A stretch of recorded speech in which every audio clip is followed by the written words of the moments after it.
நம் கட்சியிலே மிக முக்கியம் இளைஞர் சங்கம். இளைஞர்கள் உங்களை நம்பித்தான் நம் கட்சி இருக்கிறது. நீங்கள் வருகின்ற சட்டமன்ற தேர்தலில் அர்ப்பணிப்போடு நீங்கள் பணியாற்ற வேண்டும். இன்னும் 2 மாதத்தில் தேர்தல்.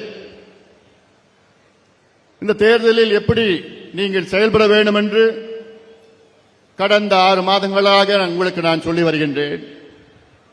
இந்த தேர்தலுடைய சூழல் பற்றி உங்களுக்கு தெரியும். நம் கட்சிக்குள் நடக்கின்ற இந்த சூழலும் அதுவும் உங்களுக்கு தெரியும். இந்த குழப்பங்களுக்கு யார் காரணம் என்றும் உங்களுக்கு தெரியும். இதற்கெல்லாம் ஒரே காரணம் யார் என்றால் திமுக, ஆளுகின்ற திமுக. திமுகவை ஆட்சியை விட்டு விரட்டி அடிக்க வேண்டும். இனி தமிழ்நாட்டில் திமுக ஆட்சி நடைபெறக்கூடாது. இந்த தேர்தல் நமக்கு மிக முக்கியமான ஒரு தேர்தல். அதுக்காகத்தான் கடந்த 4 மாதத்திற்கு முன்பு தமிழ்நாடு முழுவதும் ஒரு நடைபயணத்தை மேற்கொண்டு ஒரு விழிப்புணர்வு ஏற்படுத்தி திமுகவுடைய அவல ஆட்சியை பற்றி அனைத்து தரப்பு மக்களை சந்தித்து அதை தெளிவுபடுத்தினேன். அதன் பிறகு மிகப்பெரிய மாற்றம் தமிழ்நாட்டில் வந்திருக்கிறது.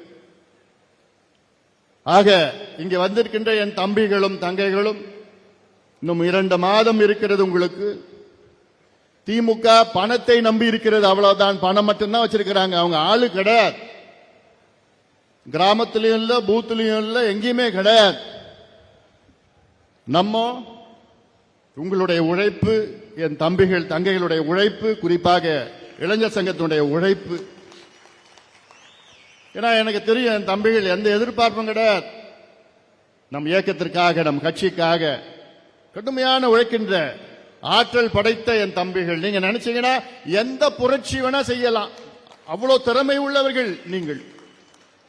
நான் உலகத்தில் எத்தனையோ நாடுகளை நான் பார்த்திருக்கிறேன். எத்தனையோ நாடுகளில் பல புரட்சிகள் நடந்திருக்கிறது. யாராலனா உங்களை போன்ற இளைஞர்களால். 2011 2012 அந்த காலத்திலே அரப் ஸ்பிரிங் ரெவல்யூஷன் என்று அங்கே ஆப்பிரிக்கா கண்டத்தில் வடக்கு பகுதியிலே மிகப்பெரிய ஒரு புரட்சி நடந்தது. துனிசியா நாட்டிலே அந்த புரட்சி தொடங்கியது.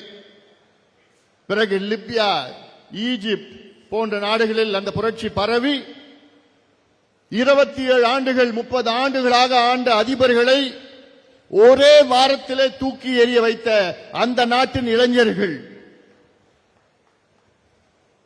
அவர்களை விட நீங்கள் திறமைசாலிகள். அவர்களை விட நீங்கள் வீரமுள்ளவர்கள். ஏன் அங்க போனோம்?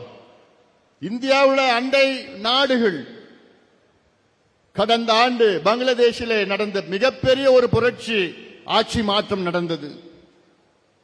கடந்த ஆண்டு நேபாளில் நாட்டிலே மிகப்பெரிய ஒரு புரட்சி, ஆட்சி மாற்றம் நடந்தது. அதற்கு முந்தைய ஆண்டிலே இலங்கையிலே மிகப்பெரிய ஒரு புரட்சி, ஆட்சி மாற்றம் நடந்தது. அத்துணை புரட்சியும் செய்தது யார்? உங்களை போன்ற இளைஞர்கள் தான். அவர்கள் செய்த அந்த புரட்சி சில நேரத்திலே வன்முறை இருந்தது. அதை நாம் தவிர்க்க வேண்டும். ஆனால் தமிழ்நாட்டிலே ஒரு புரட்சி உங்களால் நடைபெற வேண்டும், நடைபெற்றுக் கொண்டிருக்கிறது. இன்னும் இறுதி கட்டம் இன்னும் 2 மாதத்திலே. அதனால்தான் களத்திலே இறங்குங்கள். இந்த தீய சக்தி திமுகவை பற்றி சொல்லுங்கள். இந்த ஊழல் திமுகவை பற்றி சொல்லுங்கள். இந்த மக்கள் விரோத சக்தி திமுக, பெண்களுக்கு எதிரான சக்தி திமுக, கஞ்சா விற்கின்ற திமுக, மது விற்கின்ற திமுக, கேடு கட்ட திமுக ஆட்சியை பற்றி நீங்கள் வீதி வீதியாக, வீடு வீடாக, ஊர் ஊராக சொல்லுங்கள். சொல்லி ஒரு மாற்றம் உறுதியாக நடக்கும், உறுதியாக நடக்கும்.